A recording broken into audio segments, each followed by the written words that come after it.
A Therapist's Eyes on March the 5th or 6th. This is number 5, isn't it? This is day not 5. March. This It's is June. June. Not March. This is Okay. June. Restart YouTube Yeah. Live. In We June didn't start 2020. the fire. The fire's been Goodness gracious. turning. Something's going on. Yeah. If you're finding us on this platform for the first time, we start up on the YouTube Live a little bit before we turn the mics on for the real show. We're going to be talking about how to not take things personally in your marriage. It's funny. I think that which one of it was you? I think it was you. We were talking Yeah, I this was morning, talking right? to you earlier about a couple that I have. You're like, why is this always so pertinent to what we do? I'm like, because that's what we do. Yeah. We have Miss Victoria Pendergrass hanging out. We got Yes. Mr. John Pope hanging out. Yeah, I'm glad to be here. And we have Mr. Neil Robinson behind the curtains here. We are all back together again, Yes, guys. we are. Yeah. We got kind of out of whack yeah, a little it's been, bit there. Yeah, it's been kind of up and down for a while. So this is going to be a cool show. I think that you'll enjoy in your marriage, and getting some good insights. And yeah, I'm not going to do all my routine startup stuff because we do that when the live mics come on, which is about now. Neil, I think we're ready to rock and roll. Get her done. Did she say that? That's a West Virginia phrase. Yeah. Get her done. That's Larry That's the it. Cable Guy. Yeah, that's. I guess I Larry can the claim it Cable Guy. from West Virginia, can I? I think Sounds you like a can. West Virginia thing, though. Yes, sir. We're You ready. can't see my feet though, right? You just advertised to the Okay, world good. on the YouTube Live that she is not wearing shoes I'm or not wearing socks. shoes. okay. Everybody loves my body sometime. Look, having a hot flash over here. I'm just too Oh, good to be dear. true. All right, here we go. Let's tune in. Tune out. Hello, this is Through a Therapist's Eyes, and I am Chris Gazdick, your host. We are sitting here on, not March, I said on the YouTube Live March, not to be confused with June. June. June the 5th. And we're all back together again. Mr. Yes, John we are. Pope I am so glad to be here, be with you guys. and Miss Victoria Pendergrass. Hey y'all. With Neil behind the curtain. We are going to be talking about don't take things personally in your marriage. And what a pertinent topic, I guess, Victoria. We had a conversation earlier today. Yeah. How did you exclaim? I don't even remember. Well, you are tired, aren't you, Yeah. girl? No, it was just a couple I have right now. That's it's tricky. Well, we don't talk about individual couples on the show, just to No. point that out if you're worried and wondering. Yeah. Also, right off the get-go, we have a new YouTube subscriber. Mr. Jacob Perkhead Snaps all Hey, around. great. has joined us. We welcome you to the YouTube Live family. This is where you get personal insights and personal time in your car or home, but not to deliver your therapy services in any way. The 3 questions that we're going to be playing around with today, I want to ask you to think about. How do you typically react when your partner offers criticism or feedback? Can you identify specific triggers that lead you to take things personally in your relationship? I heard somebody making fun of the word triggers. That was funny. I think it was on a Rogan show. Yeah. And thirdly, what strategies have you found effective in maintaining emotional balance during conflicts? Is there such a thing? I should have had the question of emotional balance during conflicts. I can tell you listening there absolutely are, but it's tricky, difficult, and at best, hard, It is hard. right? And I think but it's something that's worth doing, and it gets better. I used myself as a resource for the show today. Is that Yeah. bad? No. The It's- marriage book No. is one of that I want to really highlight out to you. I think it's got some good stuff in it. We're going to You're- embed it in the show today. At least in our code of ethics, we can, in counselor code of ethics, you can do that. Okay, well, there you Okay. go. I'm not doing anything wrong. Highlighting Through a Therapist's Eyes, rediscovering your marriage and becoming your best as a spouse. It's got some really cool moments, the real therapy moments in there that are printed and then expounded upon. And so they're short, digestible chapters. And we're going to cover a couple today. So this is on YouTube. This is on Apple Podcasts and Spotify and everywhere you get your thing. Look, we try to give you free content. And your job, really, we ask you, is to refer people, sign people up to YouTube, give a little share. I mean, that helps people. Give us 5. And you definitely want to hear John not complain about the stars. Right. Give us 5 stars. It's important. And that's very important. Like on the video, all that kind of stuff. Right. Contact it Through a Therapist's Eyes is the way to email us. We interact with you through the YouTube Lives, so that's a fun way to engage with you while the show goes on. And finally, this is the human emotional experience, which we do endeavor to figure out together. So let's rock and roll here. Let's get going because we got a lot to get to. Understanding personalization in relationships. What do we think we mean by personal relationships and personalization in relationships and this whole dynamic that, I don't know, do you guys see this like all the time where people end up taking things personally? Yes. In a marriage? Every day. Every day. You do Every day. couples counseling every day? I No, see it but with I mean, my you own even- marriage. Well, and honestly, you even see it with when individuals that we You see really do. that are here for marriage issues. Like, I may not be looking at the both of the partners in a Right. relationship, but even if it's just one of them, we're still talking about that kind of stuff. Of course, most therapists probably get this, but when you're doing individual counseling, you're really doing marital counseling as well, which always makes me laugh at therapists that are kind of like, not at you, but Yeah. laugh in the concept of like, yeah, I don't do marriage counseling. I haven't Yeah, heard you that do. for a long time. Do people still carry that mentality, do you think? I'm not sure. I don't think so. Because you're doing couples counseling when you're doing individual counseling, to your point, Victoria. Yeah. Yeah, I think people, I think therapists, if they did that, this was something that might have been a paradigm that they might have, or a template that they may have done 15, 20 years ago. But I hadn't seen too much of that, heard too much of it since then. Yeah, I just realized that honestly in real time. I don't feel like people in therapy are as intimidated is probably a good word, because couples counseling is difficult. It's different. It takes a different knack of skill. It takes some development in style to really get at it. I mean, Victoria, I know you've had people, that we've talked about. It's like a battle royale at sometimes. Okay, that, it's like playing ping pong, and you're on one side, and there's two people on the other side of the table, and so it's very fast. it can be. Yeah. So many dynamics flowing all at once. And so you got to kind of get into a space where you begin realizing, wait a minute, this is happening in real time. And that takes some experience and some skill to be able to identify that one person takes account of what somebody else says and ultimately takes it personally. And that's what we mean by personalization in the relationship. Interpreting your partner's actions and words as direct reflections on you, when in actual reality they're probably not doing that. Right. They're probably in their own head, in their own space, and but it appears like they're attacking you. Did you have a thought or just a breath? Just a breath. Just a breath. Just thinking.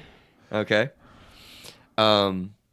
It's behaviors, right? Like you see in close attachments the behaviors of your partner, and you begin to take cues from that, and you begin to kind of identify, like, what they're meaning with all of their nonverbal through a long time of seeing the same things.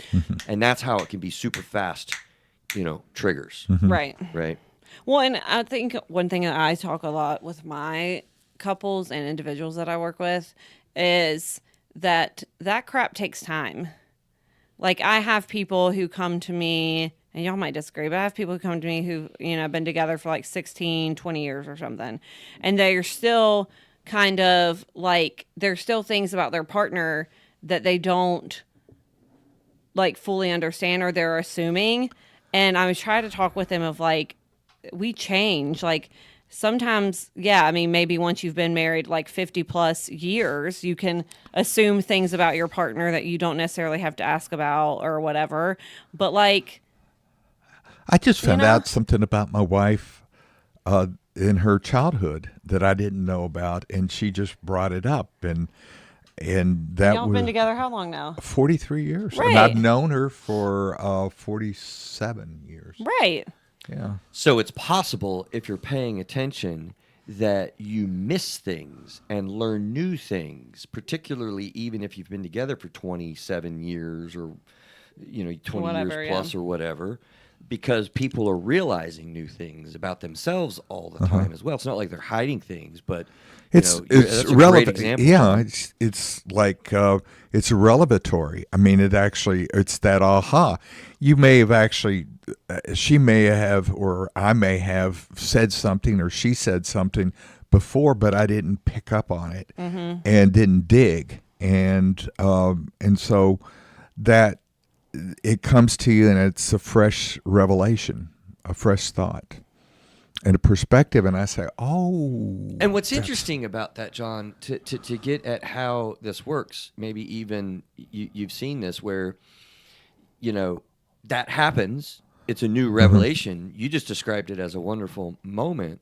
But, when people are struggling, even during that wonderful moment where you have a vulnerable sharing going on or a new revelation, the other person's like, well, why didn't you know this? I told you this before. You didn't pick up on it. You don't care about me, right? And she yeah. so Turn it. he takes it, or You don't she listen takes to it. me. You You never could- listen Right. to me. There you go. You can turn it. We hear that statement all the gosh, time, all right? the time. Yeah. And it's because you're taking it personally. You're personalizing something about yourself, even in potentially a wonderful moment where you're getting a new share or new information or realizing it for the first time, even so far along in a relationship. Like, that's normal. It's just when you're in a good disposition, you could turn things good. You're in a good disposition. Right. But when you're in a bad disposition, man, you could just turn all sorts of things.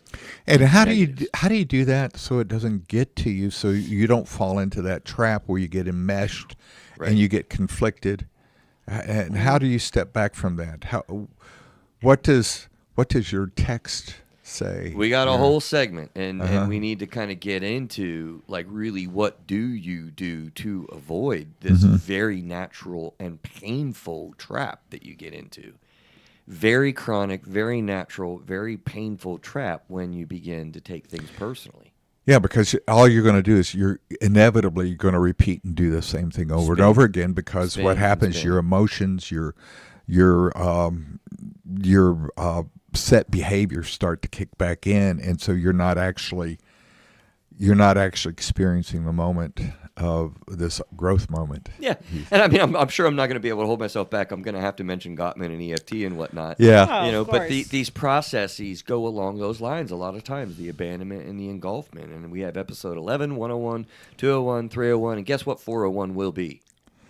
The only content that we repeat regularly. Yes. Yeah. And that rhymes. I didn't intend that. But yeah, because it's such a key, pivotal thing in my work that I so I like It's to part of highlight your that. triangle. It's a nasty, nasty cycle that you just highlighted, John, because that's where a lot of times these things come from. Taking it personally, you just get into your fear state, your insecurity state, and it becomes about you. And But Right. ultimately, it wasn't actually about you. it isn't. Yeah, right. So in episode 287, we talked a lot about resentments. That's the landing space. Like, that's the landing zone when you're doing this. That most people end up in. You build, you foster, you coddle, you stay stuck with resentment states. I mean, how can we expound on that and do it justice in 5 minutes, right? You can't go listen to 287. Honestly, Pause here if mic you drop. need to. Oh, you have good memory. Pause here if you need to, and go to 287 and listen to that episode, and then come back. Resentments. But then they have to listen to 286, which was the theme, evidently, because 286 led into 287. Yeah. Okay. Scratch that. Go listen to 286 and How then to 287. overcome, that's And resiliency. then come back here. Hi. Welcome back. We really do build know. on content. We don't repeat a lot of content, to be honest with you. Rarely. 300 episodes we've Yeah. done, but we build on pieces and themes That and we've talked things about that, before, yeah. And I'm trying to do a better job, and our website does a better job, by the way, of kind of clicking into those themes.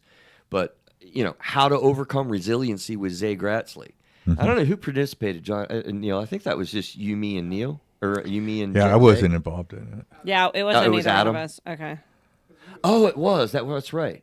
The month in review guy, if you listen to our show regularly, you'll know Adam Cloninger as the guy, and he did join us with that show. Man, his story is amazing. The resiliency that he had to develop Right. is kind of what it is that we're talking about to kind of answer your question, John. What do we do to get out of this? To avoid getting into this, I guess, is a better way of actually putting it. Can we go to the theme of Through a Therapist's Eyes, re-understanding your course. emotions and becoming your best self? Take it Or away. should we do the marriage book, Re-Understanding Your Marriage and Becoming Your Best as a Spouse? I actually said all those correctly. That's Proud of wonderful. myself. That's a How tongue about tie. you pick? So the Golden Circle is not even a therapy moment. That's actually one of the only like opening chapters of, content that I kind of wrote out with all of that. And it's emphasizing really the why behind the actions. I could have developed a better name for it. I think the golden egg is kind of a weird phrase. I've gotten so much feedback about that, but it's really trying to foster empathy, reduce misinterpretations, and ultimately avoiding the resentment states that we can land in. So the idea is a golden egg is the space between two people, where you're trying to develop as close to the standard where you can say anything. And I don't usually like permanent words, absolutes and such, but anything means everything that's in your heart that you want to say or need to say. And that is a standard That's that I a would safe submit. space. It's a total safe space. Sacred and safe place. Sacred is not an inappropriate word there. Right. Not from a religious perspective, of course, but like that's really coveted. That's really desired. That's really wanted. And I want to make the point that's so difficult to get. And even if you get in a zone where you can say it's a safe space, to maintain it over any significant period of time is the challenge. Well, and I mean, I think it's because when we pick a person in life and we stand up in front of, whatever God we believe in, our friends and family and whoever else, Right. the state of North Carolina or wherever you live. Shaking in your boots. Yeah, like we're also hoping that this is going to be someone who is that safe space. Like, I don't know if I want to be in a long-term relationship with someone who I don't feel safe with, who I don't feel like understands me when I talk, or, all those types of things. Like, I want this to feel like a safe space because I picked this person to, like, hopefully spend my life with.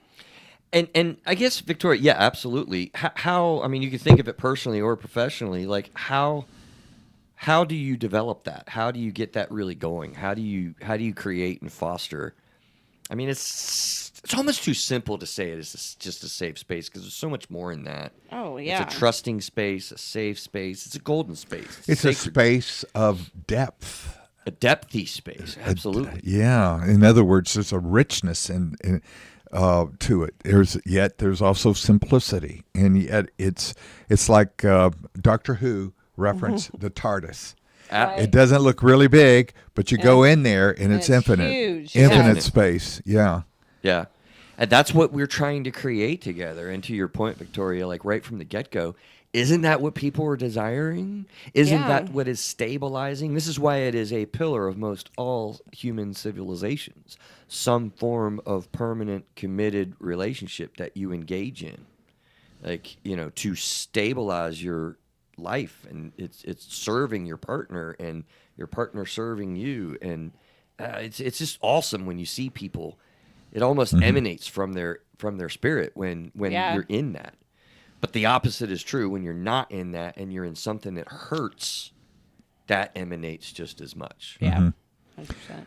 I think that's one of the things working with couples that I've observed is, or doing individual marriage counseling, so to speak, like you mentioned, is that one of the spouse would say, I'm not feeling this intimacy that we had, or we hoped that we had, that I had in this, and so I'm so lonely. I don't have any.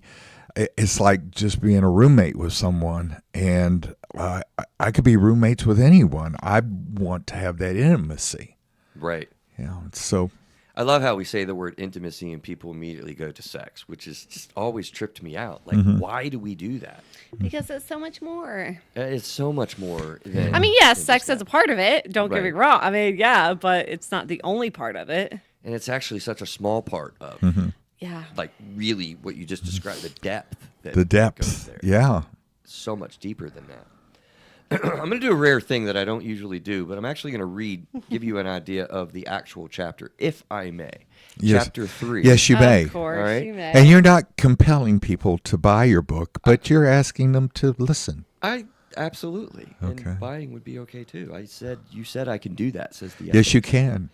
But you can't say you have to buy this book. It's just a good example, and it's a shorter one, and I like the title of like what happens in this, where, these are real therapy moments, and it's a quote. Thought I'd do a do and don't with each chapter, and then a short expose on like what's the depth of the meaning of that. So, what do you think about this title, Victoria? A person who says "I'm sorry" is not a sorry person or worthless person. In contrast, they are a courageous person. Cool title. Not sorry person. They are actually sorry. So, It's do clever. apologize when wrong. Don't defensively avoid responsibility. All right. Apology and forgiveness cycles happen with great regularity in a long-term relationship. This is what I call an emotional fact. Unfortunately, human beings tend to screw up with regularity. If you're human, then this applies to you. Let's face it. We're all affected by many emotional challenges inside us, which have been referred to by others as the battle within. Well, within these battles, insecurities, fits of anger, confusion, pride, and many other difficulties mess up our ability to break free from doing wrong. Sometimes the true difference is knowing when you have screwed up, but when you do see something that needs to be corrected, then take action to do so. This may be once a day, folks. Give yourself permission to make mistakes. Giving yourself permission happens either directly or indirectly, non-verbally. It simply means there is an acknowledgement that mistakes have been made, and we agree to work through them when they happen. If you become humbled in this way, you give your spouse permission to screw up too. Suddenly, life is so much easier to live as a pair, without the pressure to get things right all the time.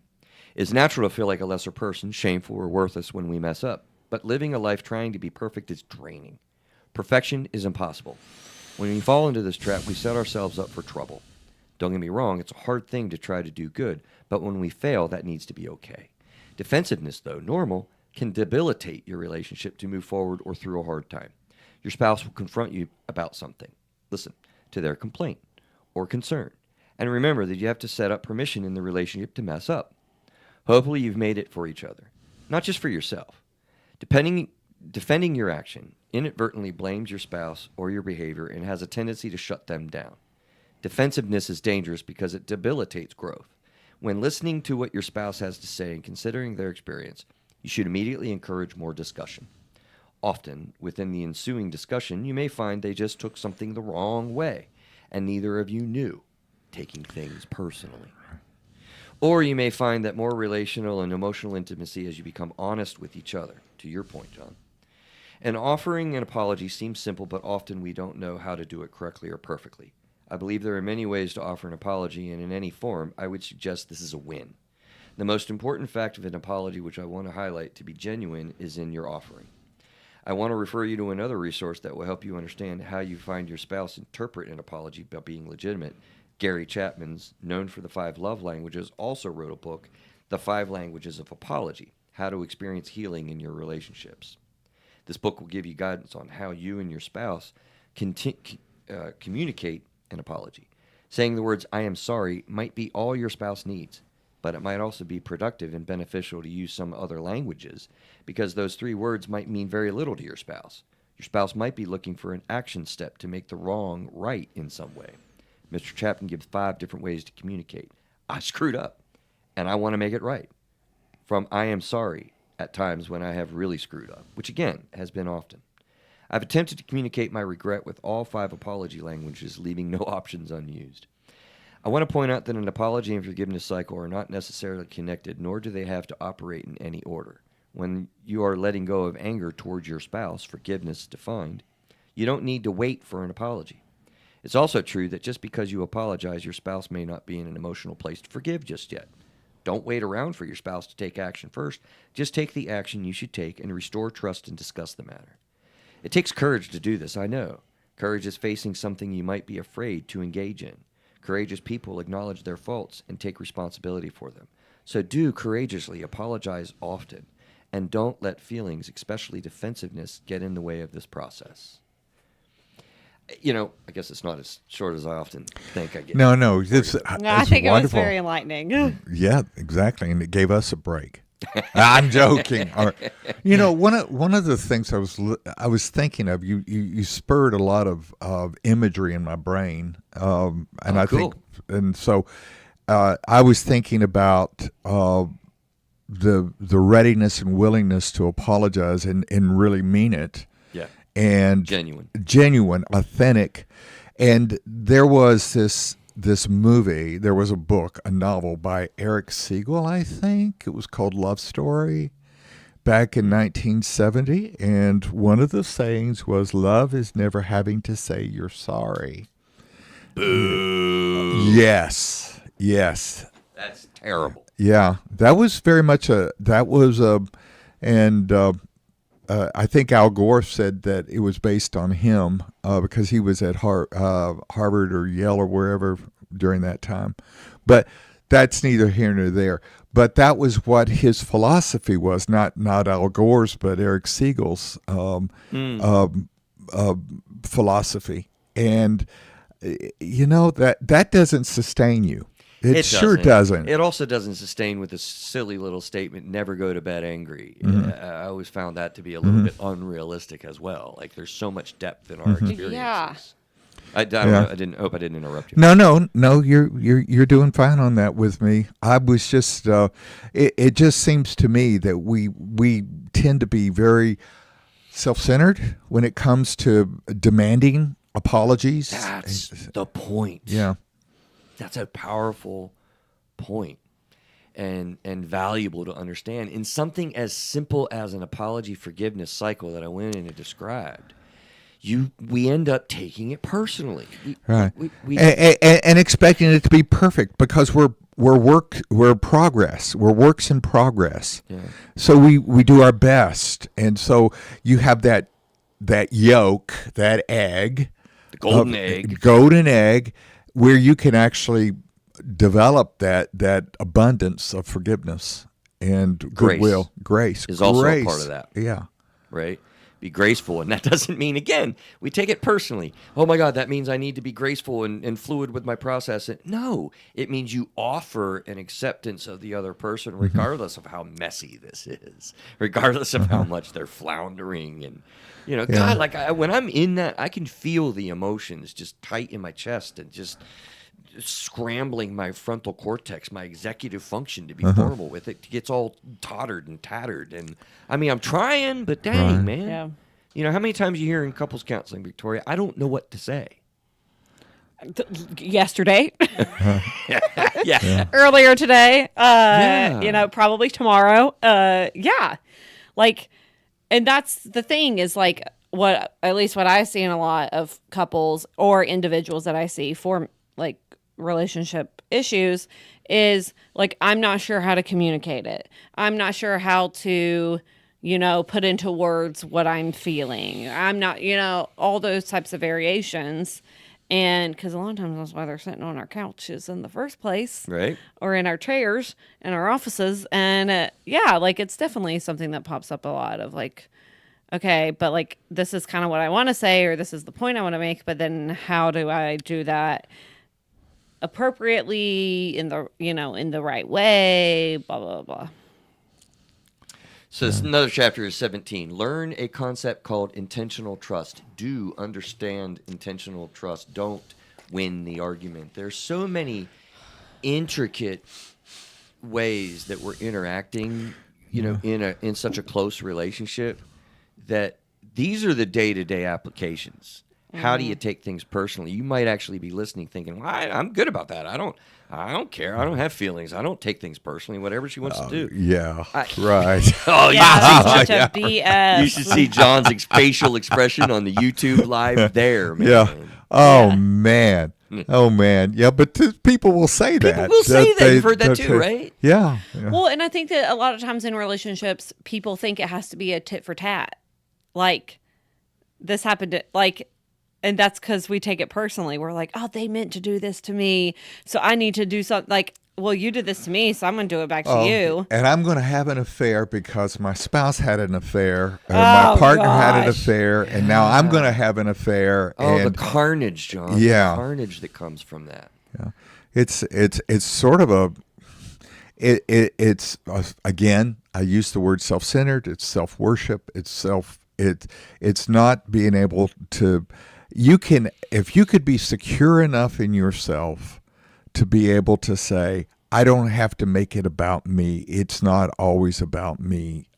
In my feelings, my feelings were hurt. I need to be able to talk that out and work that out, but I'm not going to take it so personally that I'm going to let it interfere with my relationship.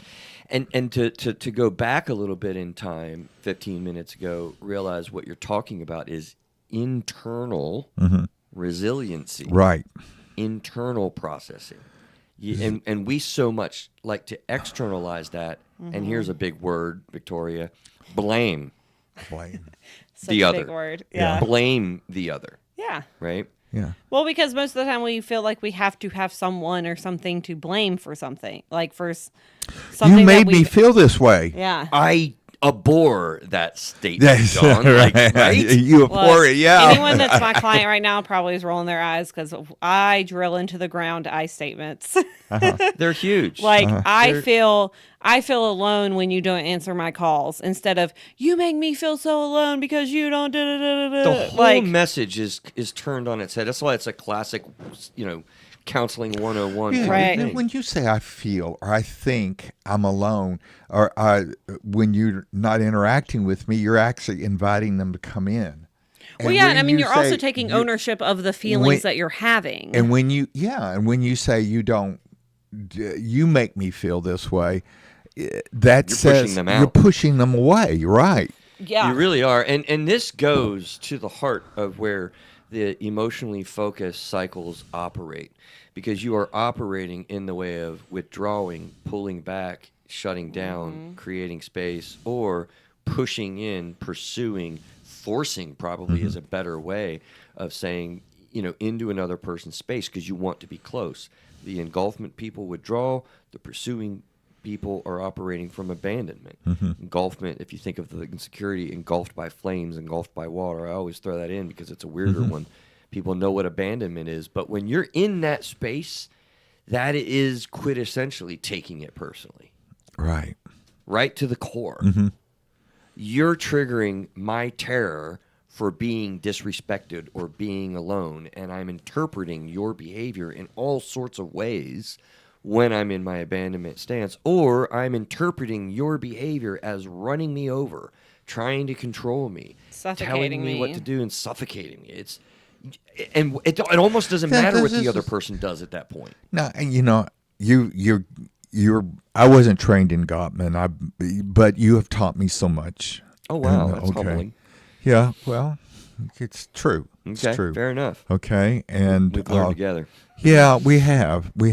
But one of the things that I don't quite understand is the control issue, in the sense of how do you make yourself? Because I watched a video of Dr. and Mrs. Gottman. What's her name? You Julie? said that, yeah, Julie Gottman. Yeah, and she talked about that to a certain extent, and that is, how do you do that? How do you make that space available so that you're letting your partner know that you've been hurt, or that you have and that you want to have a more sense of an openness and communication, and without was she asking control. or teaching or talking? She about was that? teaching and talking about it. I'm asking because I'm kind of wondering, because let's say you have someone that has a disability and they have due to age, for example, they have a cognitive issue, or they can't do things, and yet they're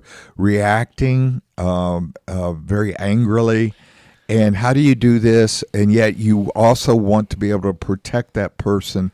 And so you end up doing things. Let's say the spouse or the partner is missing appointments, and how do you allow them to act and without controlling them? So I have a really good and personal example of this. What you made my journey go into. Yeah. And thank you. It's really painful for me because I'm watching my mom currently go through dementia, and even to the point of not able to independently live. Now, my stepdad and mom have been married for quite a long time. Hey, Vic, dude, I am so proud of him and honored and grateful for what he has done, because I have watched him in such a painstaking way live out what you just described, John.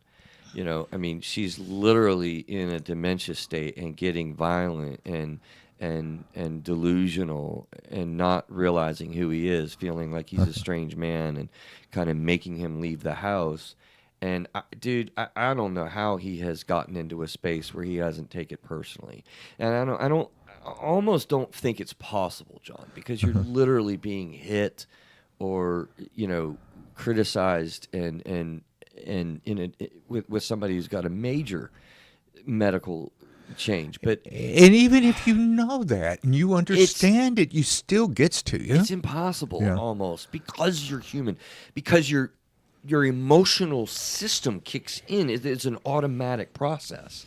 For therapists, look at polyvagal theory, and you'll understand the endocrine and the nerve system, the parasympathetic and sympathetic system is a fancy ways of saying, like, your freaking body reacts. It's automatic. Well, and I think that a lot of times when something happens over and over again, at first it might be easy for us not to take it personally. You know, oh, they were just having a bad day. You know, maybe this is like an off day for their Alzheimer's or their dementia or their, you know, whatever else, their ADHD is acting, whatever. But then I think, when we get to the point where then it happens day after time after time, that wears on your body. And you're going to eventually, like, it's not going to be as easy to be like, well, you know, maybe it is something that I'm doing or not doing. Or... Even if there's a medical diagnosis involved, including mental health diagnoses, but I would say even more so, honestly, if there is a mental health or medical diagnosis, because there's so much more opportunity. I have a couple, and she has a very serious mental illness. She's bipolar 1, and he grew up in a very strict Protestant religious background.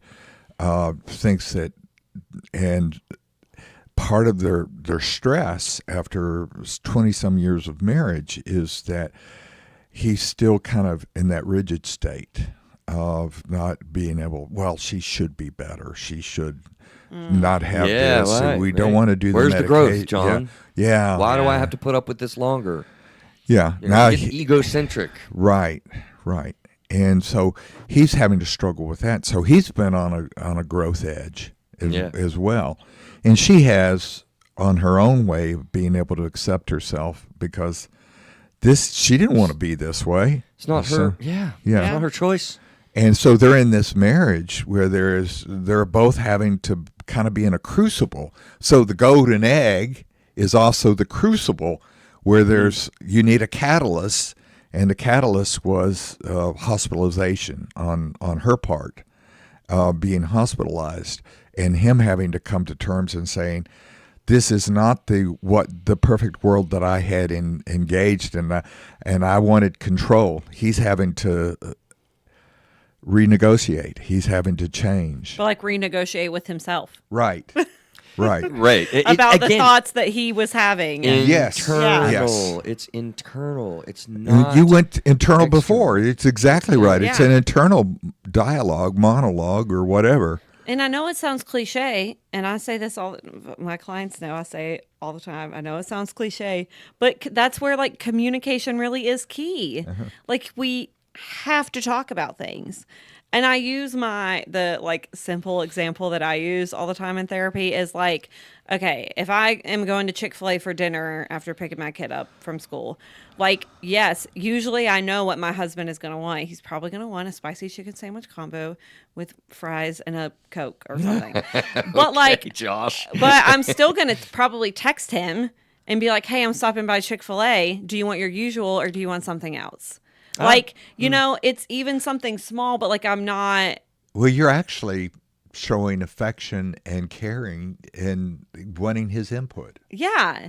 And so like you're communicating. we really have like I know it just sounds so repetitive and it sounds so cliche. And so like, but communication, I think, is really key. Like you have to talk to each other. Yeah, and I think honestly, Victoria, what I like to do with that, because everyone comes into couples counseling like saying we don't communicate well, and that's absolutely true. But how do we, on a deeper level, kind of to your point with Julie Gottman's, processing there, facilitate ourselves to get into a space To have effective communication. because we know how to communicate and we know we need to do that. And again, we want that right from the get-go, but we lose that, I would submit, because we're not internally coping. Okay. Right. All right. This is where CBT comes in a little bit here, and that is you always say, you always do this. This is how it's going to turn out. It always will turn out this way. You won't change, and the issue, You've never changed you've yet. never And changed Black and white yet. thinking. Black and white thinking, either or, and got to get away from that. It's debilitating. Yeah. Listen to this list. I just want to read this list and then let's slow down and look at like really answering your question, John. Like, how do we get out of this process? How do we avoid it? Pause before reacting. AKA stop and think. Seek clarification. Reframe the feedback that you get. Yeah. Do that in a non-hostile way when you seek clarification. Build self-awareness. Yeah. Again, pay attention to the internal process that this is. Develop curiosity rather than defensiveness and critical accusations. Okay. In other words, maybe even approach it with playfulness. I love humor. Humor. That's what I was going to say. Trust is something built, not just given. Build yourself. Avoid relying on someone else, your spouse, to build yourself. Have other outlets of support with friends and family. I don't know where I'd be without friends. Why don't you or your- build me up, buttercup baby? All right. Love Or it, your John. or your own therapy. Your support system can also be therapy.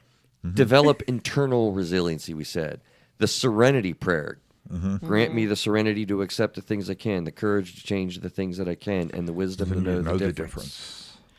From the article in the podcast below that's in the show notes, things to avoid: assume someone is out to get you. You label the other person, or quietly continue your sense of insecurity and isolation. Okay. When you assume something, you make an ass of you and me. I saw it on the Brady Bunch, John. Yeah. Right. Understand your family culture with possible mean people or events that have built into your own development. Deal effectively with your own distress or stress, especially with kids. Let feelings come.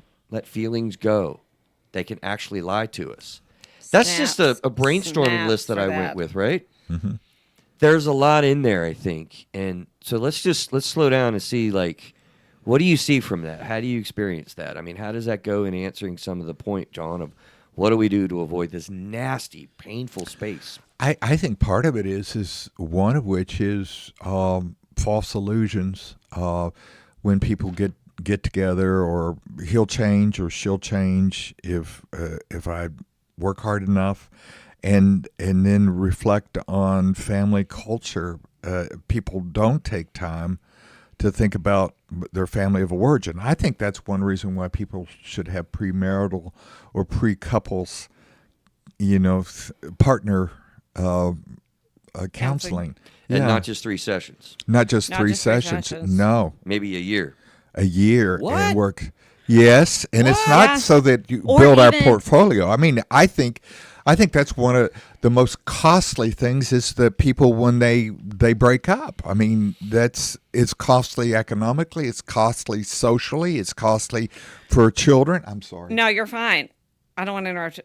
Keep going. I'm done. Oh, it makes me think of How I Met Your Mother episode where Ted Mosby goes on this date with this girl. With what show? How I Met Your Mother. Oh, that's the name. Yeah. So sorry. Yes, that's who was it? Doogie Howser was on that. The guy that played him, Neil Patrick Harris. Yeah. Right. Okay. So Ted Mosby, one of the main characters, he goes out on this date with this girl. Halfway through the date, they realize that they've already been on this exact same date with each other in the past. And so then they spend the rest of the date going through it, pointing out why they never went on another date with them. Oh, wow. That sounds Doctor Who-ish, if I can quote the Yeah. prior. Yeah. And so, like, it just makes me think of, like, so that way we're not, like, sorry, it just connected into, like, why we have to, like they learned things about themselves to improve their future selves and dating experience. Like, Yeah, wow. And so it just kind of made me think of that because, like, Wait. yeah, I mean, but you have to put in the work. I mean, my husband and I, we only did 3 sessions of premarital counseling, and we probably could Well, have done a lot You more. had like 3 minutes. Yeah. I didn't. I asked the minister to give us premarital counseling, and he said, "Oh, you don't need it," and I did need it. Oh. So Gosh. I did need it. Now we're still married, obviously, but I think one of the things is that if a person's, and it's usually the guy that's not up for it, in my experience, okay, Mm-hmm. and I think that's changed, though, John. yeah. That's really adjusted. Yeah. I mean, it had been my experience that, that's a big flag. That's a red flag to me. Is If because they're not open to. they're not open to it. Yeah. Because I would they're agree. saying it's my way or the highway. And so they're not willing to compromise. They don't want to change their comfort It's a bunch level. of fear. It's fear. That's yeah. why, women are just as fearful entering into a therapy experience nowadays. And I think, honestly, it kind of amounts to just the being seen. There's a chapter in my book, too, another favorite title. It's easier to see your spouse than to be seen by your spouse. Oh, right? Yeah. Think about it. Like, it's easier to see the other person because that's our focus. Blame and criticism, and I'll tell you what I see rather than to be seen. You can project your illusions onto there was a book that was written back in the 70s, and it was assigned to us at seminary, one of our first pastoral care classes, and I read it wrong for years, and because I only saw it on a syllabus, we never talked about the title. Okay. And it was I thought it was The Miracles of Marriage. The Miracles of Marriage. And You said this before. yeah, it was the mirages. The mirage of marriage. Not the miracles. Mir- I remember that. yeah, that was way back when we were Yeah. first started. That's But, not a projection, is Yeah, it? I was wanted to be so in love. You Yeah. know. Well, and I think that a lot of times people are apprehensive about going to therapy or having the building self-awareness things because sometimes it means that they're going to get caught out on their shit. Right. And That's the fear. And yeah, Again, and I mean, to be seen. Right. This is why it's so much easier to externalize what's going on. How many times do you see in couples counseling, the person comes in and you can just see it written over their face, and sometimes they'll literally say it, like, especially if you're in individual counseling with somebody and they come with something like, oh, yeah, I just want to get him in here. I just want to get her in here so that, she can get her stuff dealt with and then we'll be okay. My ex-co-host, Craig, said it, and he went to the counseling experience. That's literally what he said. Like, we're going to get in there. The therapist is going to show her what's going on. Then she's going to get, kind of found out what all this crap I've been dealing with. And boy, he went to that therapy session, and he went with a therapist that I know, Jeff Shook. He talked about this on air. So He all shook up. he got all shook up, John, because Jeff was like, yo, bro, like, he walked out of there thinking, wow, I've got so many things that I've contributed here. We don't even think about that. I mean, sharing personally, like I think I've mentioned that I'm in my own therapy, and one of the reasons that I really like my therapist is because even though it kind of makes me feel uncomfortable sometimes, but like she's not afraid to put me in my place. Like I'll point out something and she'll be like, "But Victoria, Yeah, she's like da-da-da." And I'm like, because like that's I need that. I don't need someone to be like, yeah, you're right, he's wrong. Yeah, but you're both sharing that sacred space. You're Right. that golden circle. So you also have a special intimacy there In the session. in the session. Yeah. And that's a great point. Go a little further with that. What is that sacred space to develop? Because us therapists spend so much time cultivating that and trying to work with that. And there's a natural process that develops that makes it unlike any other relationship you can have. Yeah, because then you can say something to your therapist, and you're not going to be rejected. You're going to be able to say without judgment or in a sense of guilt, or you're willing to risk having the therapist say and gently confront you. And again, the word gently is important, I think. Underline that word. Underline. Unless you're working with Victoria, and then we got to Victoria, yeah. Just Gotta kidding, Victoria. But pretty much told a that's couple the clients sense of mine the is other day to that shut up, anything that you say there, it's not going to go anywhere. It's going to stay there. Right. And what I think in my own experience with therapy is that I've actually been able to enrich my own intimate moments with my wife with that same type of confidentiality, intimacy, the openness. To be able to be willing to try a new way of doing something that I couldn't do before. Exactly. Not being stuck in your ways. Because listen to some of these other... Or sucked in your ways. Yeah, or that. Good, yeah. Because some of these other things, like you talk about communication, and Victoria, I added, like, what do you facilitate in yourself so that you can use the I statements and do active listening? Right. Is another staple, therapy 101, active listening. You know, like the apology forgiveness cycle, the whole chapter is that I read, and the patterns that we get into in EFT, like self-esteem, your own history, your own experiences, unresolved trauma, held regretments, ding. unforgiveness states. These are all like internal things that you're bringing to the table that create this unforgiveness dissonance. is one of the, and you know, that's where I harp on a little bit. That's not Jump on, jump work on, with. yeah, work Pause. with, yeah, is that unforgiveness, because of but where I feel that there's progress is when one of the people in the couples counseling is, I haven't forgiven. I don't know if I want to forgive. Would you say, interestingly, John? But that's the beginning of forgiveness. It absolutely is. And so here's a new thought that I've had just listening to you there. Can we make the statement that's a bold statement that says in 100% of marriages, super healthy marriages, there are elements of unforgiveness in them? Yeah. Is that a true statement? I think it's a very Elements true. of unforgiveness. Yeah. Because people think of even that in absolutes. Like, you're not going to apologize for something one and done and just be done.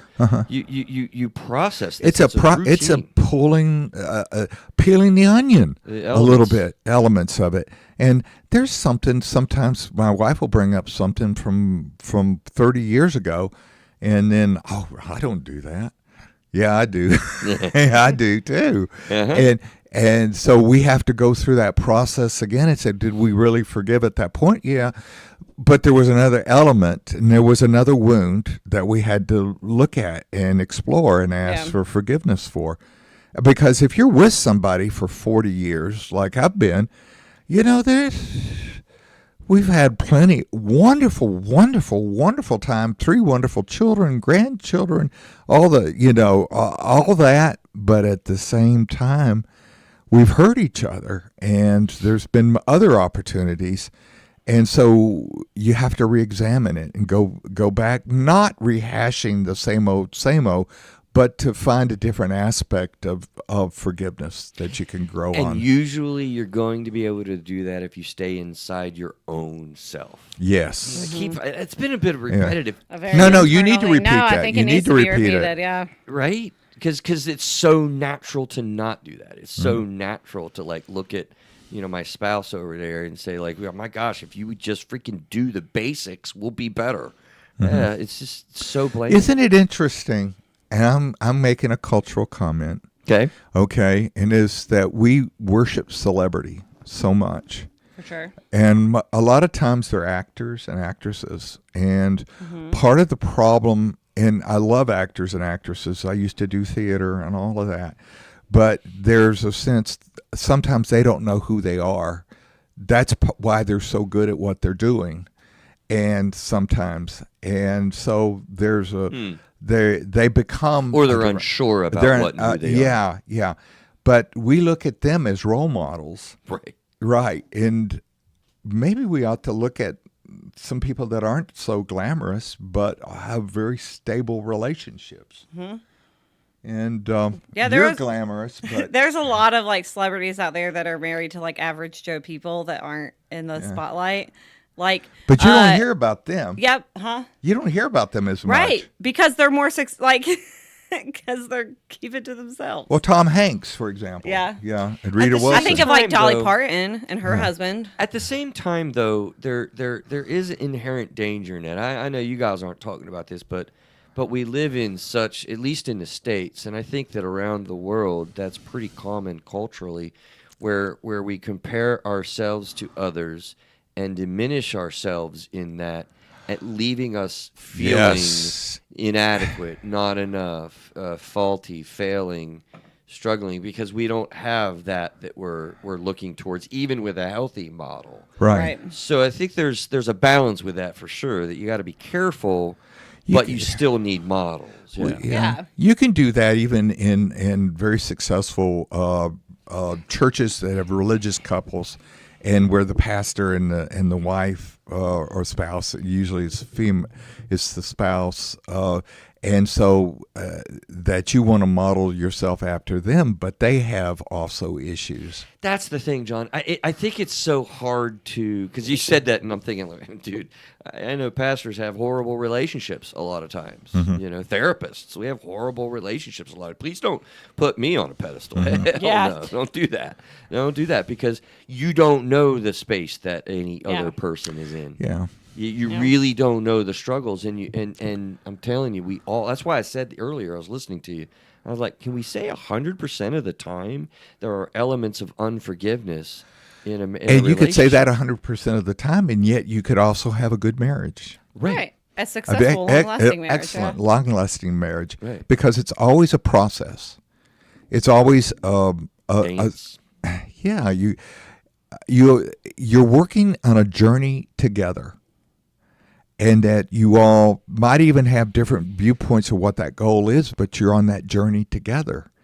And it's not as long as you both shall love; it's as long as you both shall live. And Oh, that's an interesting paradigm. and the hopefulness is that you live, that the love will continue to grow as long as you both shall live.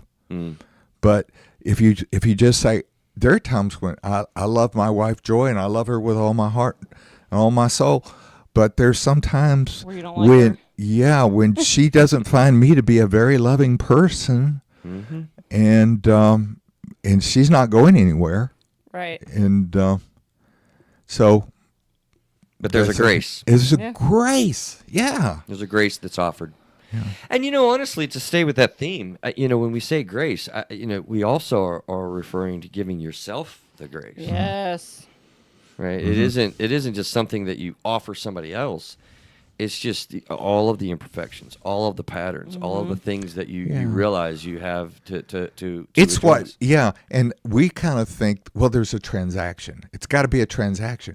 Grace isn't like that. Grace is unconditional. Yeah. You know? It's part of that golden egg, Yeah. and it's hard to build it. And you can have that in the therapeutic hour. Right. And a point needs to be made, probably to a certain extent. This is really any close relationship, too. That's one of the things that I love about the EFT stuff, because you're talking about a marriage, but you're also talking about a in-law relationship Yeah. Oh, all the I- time. or a family, brother, sister. I had the best deal. mother-in-law in the world. Yeah, I have the Yeah? best mother. I have the best in-laws, and if I'm being biased, my husband has the best in-laws as well. It's a whole unit. Yeah. And all of that feeds into like how you're operating and how you're building something together, and you're teaching your kids, you Yep. know, as well. But it's so much more internal in how you're operating. It's been an energized conversation. Have you noticed that? Yeah. Can I give you a fun fact? Absolutely. Okay. What is the number one thing that leads to divorces? Oh, well, 100% of couples experience this. I mean, the big standards are parenting and finances, and you know, you battle over, you know, different factors and whatever. But she's laughing, so I think she's going What in a is it? different This direction. is a joke. It's marriage. It's 100% of people that were married end in divorce. Yeah. Or divorced people. 100% 100% of you got people that. that got divorced Yeah, I were got married. it. So it's Yeah. like death and taxes. But you know, Sorry. that's it. Well, and people that live together, it's very different being married. Than if you're living together and not married. Because there's always that idea back, Okay, you're going to have to convince people of that. I totally agree with you, but go a little further with that, because I have seen where people are in a common law relationship, cohabitating for double-digit years, get married, and it's all different. Yeah. So say more about Well, that. the thing is that there's something about stating like you said, stating in front of your God or your church, and your friends and family, or the Elvis impersonator that It that really, even in that circumstance, family, because you have witnesses. There's something about it, and it changes. Well, I think it's accountability. What's the ritual? Well, the ritual locks in the reality. The ritual is so important. Well, and I do think the accountability piece is there, because when you do it in front of your friends and family, those people that are involved in your life day to day, there is that added, well, like, we did stand up in front of these people and agree to, like, stick it out and do it. Versus like if you're just living together or like in a quote unquote common law type of marriage, that like there isn't that. So that your other people aren't necessarily, because you don't have that marriage certificate, people in your life are usually not holding you to that standard of like, well, you did stand in front of everybody and commit yourselves to each other. It's like a nonverbal commitment that you've made just by living together, but you haven't necessarily signed a piece of paper and, whatever. And let's face it, that's honestly due to your internal experience of fear. And again, it comes internal.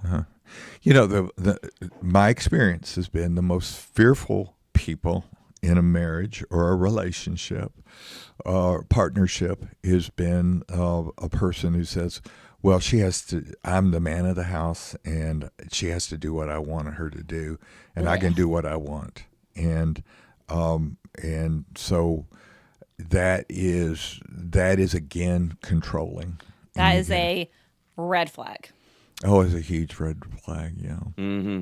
Yeah, it's just there's a lot of danger zones that I think we get into. I mean, we're developing, an understanding of all of the bad. This is why it's such a challenging type of a relationship. Because it goes so depthy in so many different directions. We need to taxi in a little bit. Yeah. Man, like I said, I feel like an energized conversation because there's so much kind of going on. That's why I love marriage counseling, by the way. Yeah. It's never, have you ever had a boring, marriage counseling session? I thought I was going to get hit a couple of times. Yeah. Oh, Not that there's individual counseling that's boring, by the way. But. I don't know about you, Chris, but I'm pretty sure John has. We've both had people walk out. Oh, yeah. In the middle of a therapy session. Absolutely. Yeah. I did have one that walked out but then came back. Oh, that's cool. Yeah. I've had that too.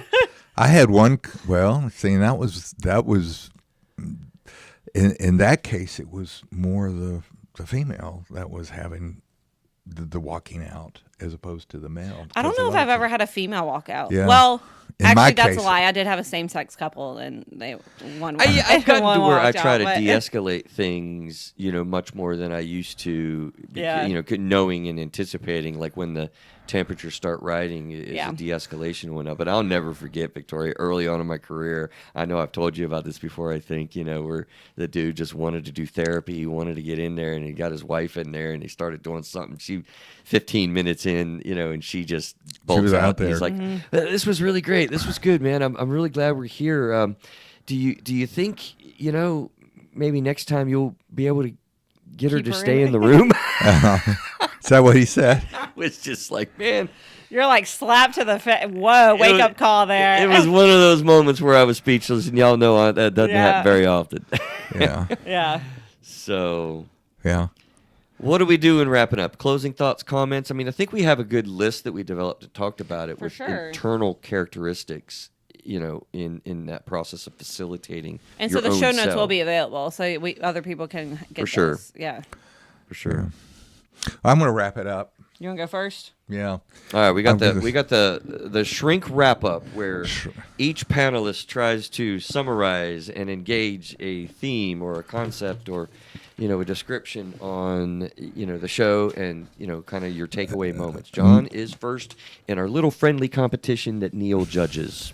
My concept of Chris's golden egg is a sacred space, and that's not necessarily a religious or even a spiritual space per se, but it's a place where there's a